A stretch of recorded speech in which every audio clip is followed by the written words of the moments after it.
Hey, Pastor Steve Waldron, New Life Church, Albany, Georgia. I hope you're having a great day in Jesus. We're going to look at a problem that's really come home to me about evolution. Those of you that look at this channel know I've really studied this issue for 30 years, tried to read the best materials on both sides of the issue of creation and evolution, theistic evolution, progressive creationism, whatever the case is. But I'm finding out in evolution of many problems with it, whether it's the fossil record. This one issue seems to be intractable to me, and it's progression and evolution dilemma. And what I mean by progression is there is a doctrine out there called syntropy. You can tell I do theology. Doctrine called syntropy, and it basically is closed systems. And what's meant by closed systems is like your vascular system is a closed system. And in syntropy, closed systems only work as a whole. And then it fits in with other closed systems in the body to make us a functioning human being. For human beings, for example, it'd be animals and animal kingdom, plants and the botanical kingdom, and on and so forth. And so like your vascular system, your circulatory system, I mean, if you've got however many, they say, miles of capillaries and veins and arteries or whatever it is in our bodies, not trying to be exactly accurate with how long it goes. That's really irrelevant to the point. The overarching point is it only works if it's all working. You can't have half arteries, partially formed arteries, partially formed heart, the complexities of the heart. And so the same argumentation that goes with irreducible complexity, which Darwin really didn't know anything about, goes into different societies, so to speak, for lack of a better term, in our human body, for example, but it's in all over the place. And then the integration between these closed systems that only work when the veins are perfect, the capillaries are basically perfect. I mean, they have some imperfections because of the fall, but basically a perfect design that again has some imperfections because of the fall. And then everything having to work, with our breathing in, the oxygen gets into our bloodstream. So then you've got that. So then the lungs have to be perfectly formed as well before they function. And then the nutrition that is carried throughout our body through the bloodstream as well. So you can see that, evolution kind of works maybe if you draw pictures from bacteria or the tree of life kind of thing, or from bacteria to man and just draw the pictures.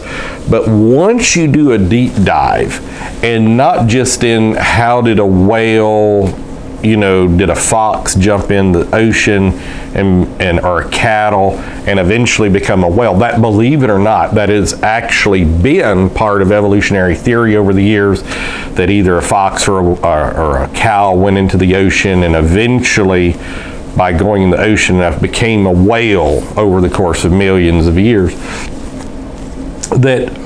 So then you have to go into, well, where did the cow come from in all the closed systems? And then, so then the cow, does it have a little bit of a hip bone left, that's from an evolutionary development in these type of things? You remember, it used to be, they said there were over 100 different vestigial organs in the human body. Now there's like 0. Scientists have discovered that whether it's your tonsils or whatever it is, all play a part in the human body. It was man's ignorance that assigned vestigial organ status or non-functioning organ status from evolutionary liftoff through a false theory. And so the older I get too, man, the more I see that the world really is full of lies. I mean, it is just a kingdom of lies. Satan is the little g god of this world. And so this really detracts from the Creator. So this progression dilemma, how did your vascular system, first of all, progress being imperfect because it only works being fully functioning? And I'm talking about not just the veins, the location of the veins, but the veins themselves developing, being imperfect over the course of time. And then how did this progression integrate simultaneously with these other closed systems? It's much like seed, how did a seed come to pass when a seed is a closed system? I mean, it's got a hard shell, and then the DNA of this very complex organism is in that seed to get, oxygen and these type things. And so to me, and always know science is a branch of philosophy, okay? So but I do believe in just cold, hard facts. A lot of people get on Christians and we just believe in faith, and then their definition of faith is belief with no facts, and that's not true. The apostles taught the evidence for the resurrection. Here's the evidence for the resurrection, the evidence for the deity of Jesus Christ, the evidence for these things. So it's an evidential faith, as some have called it. And so to me, that is an intractable problem. And it concerns me in the generation you and I are living in, that well-produced error, amazing and high-sounding words, deceiving the hearts of the simple, high-sounding words, sounding intelligent with incredible, anybody can do Hollywood production now, so to speak, just from your iPhone with certain apps and programs. So well-presented error with the sound of authority and the sound of scientific imprimatur on it can deceive so many people. So we really have to have a love for truth. And so with all that being said, people are not being taught to think. And I see that at Indiana Bible College, and that is a real danger to me, that the teachers, I don't know if they're insecure or what, or want to feel superior. I'm not talking about the teachers in Indiana Bible College. I'm talking about the ones that precede them sometimes, that because we're trying to get people to think that their goal is just to give information.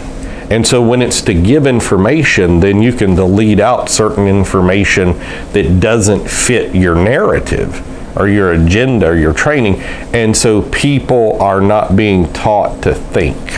And so when we do certain exercises at Indiana Bible College per se, like write a discussion question or something, or have an oral test with somebody where they have to defend a position, they're just used to getting facts, figures together, and really not considering, are those facts germane to this particular situation? Are these figures, where did they come from? Can they be falsified?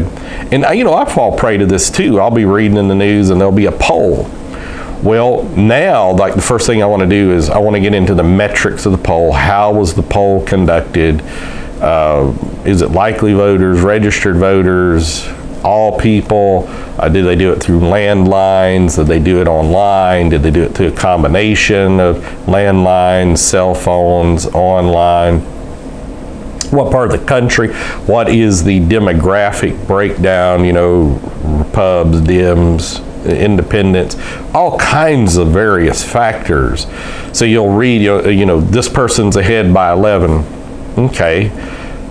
How? Why? Because we saw this in the lead-in to the 2016 presidential election. It was like many of the polls were incorrect. Many, not all of them.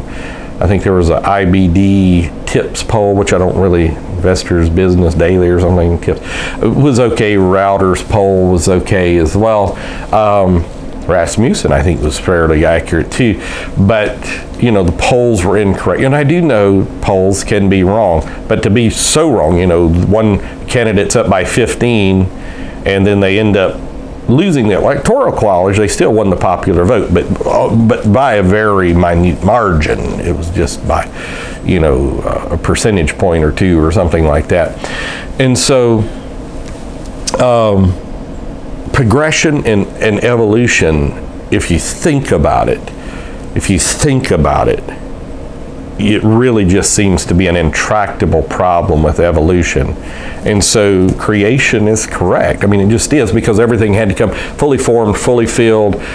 We need plants. Plants need us. The whole respiration, process. They need the sun, And so it all had to be reproduction. Male, female had to be there simultaneously.